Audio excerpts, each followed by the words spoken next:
Okay, so we got to rebuild the bucket piston on this John Deere 4400. It's a 2001, I believe. The guides don't screw in. They're wire locked in. You can see that right there. That fits into this little tab. You have to get a screwdriver in there, start prying it out, because they fill it with silicone. Pry it out so you know which way to turn the guide. So I already got this one pried out. It's, like I said, it's simple. Just put a screwdriver in there and just work it back and forth. Don't do it hard because you'll snap it. And then we got to get this turned off.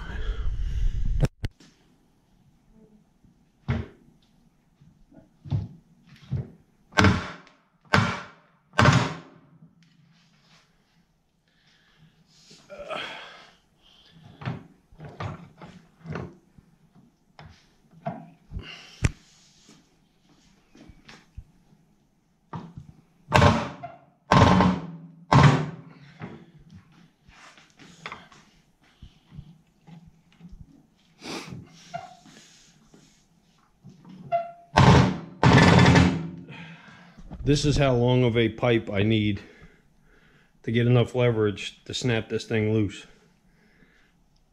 That's about 7 feet.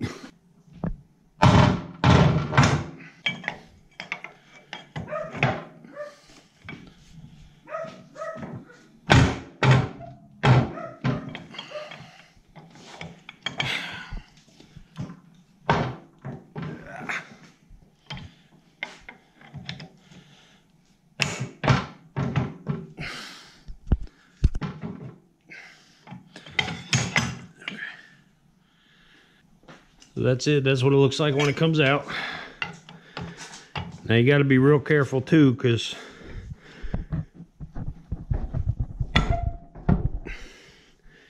it'll break off in there like it did. All right, let's get the piston on the vise. Okay, set up in the vise. Now this, I cover the intake or the inlet because I use the piston to slam the head off. All right, we just got it in the vise sitting on a pin. Now when I pull that wire out, I always leave it sitting on the tractor. This way it's easier to break and get good leverage on it. So now let's see if we can get this undone.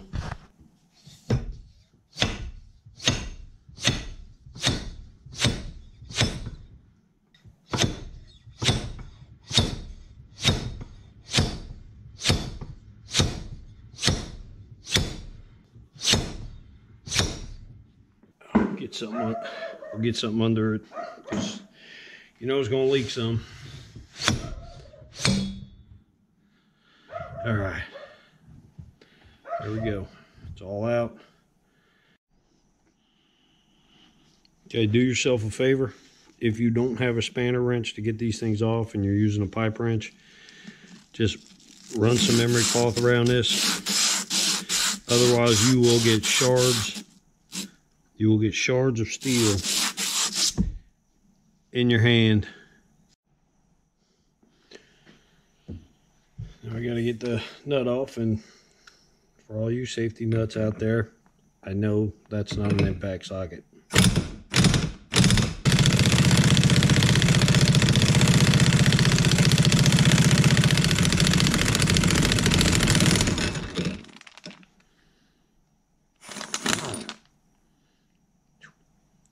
Warm. All right, I'm going to get cleaned up a little bit. Okay, that slides right off. They do put Loctite on it. It's a red Loctite. So we're going to put that to the side.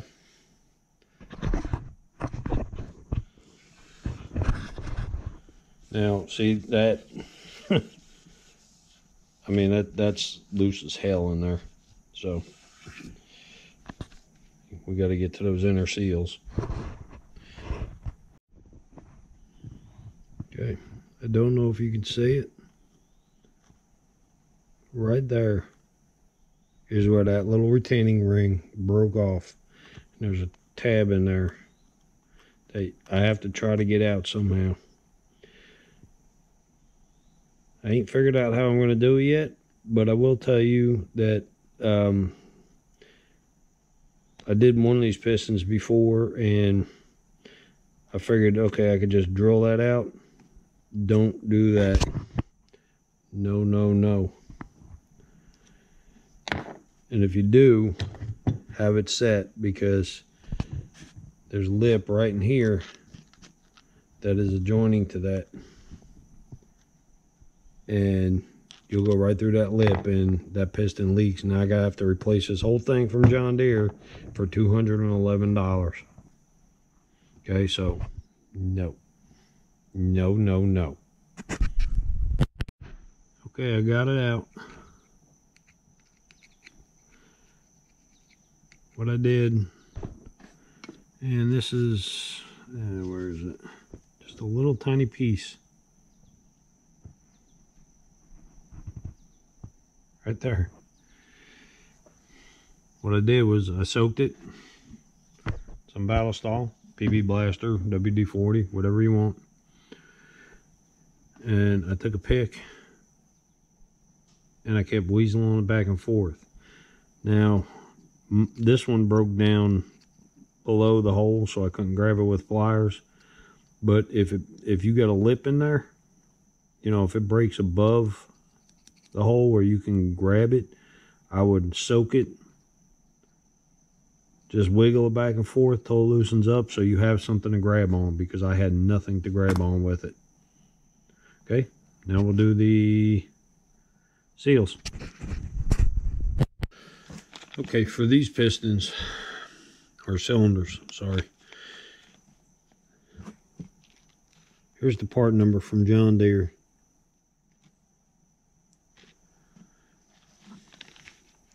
AH176345, made in America. America. Now this part's pretty simple. Just, you got to remember the sequence. And then there's two in here, two inside that you're not going to see them. Those are the parts that actually get worn. These don't move.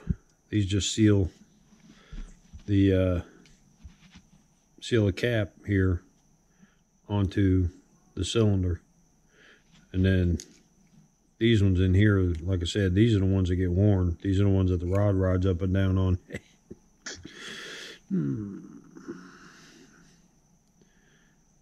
All right, so let's clean this off.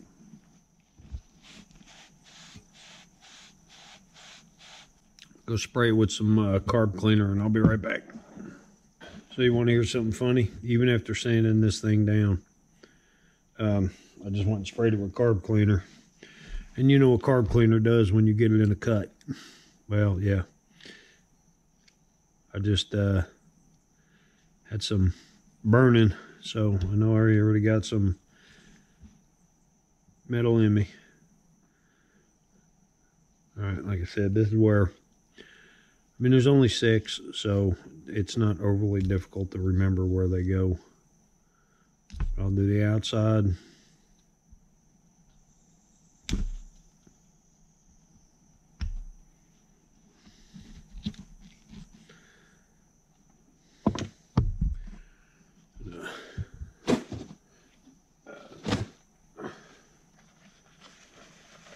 Clean paper towel.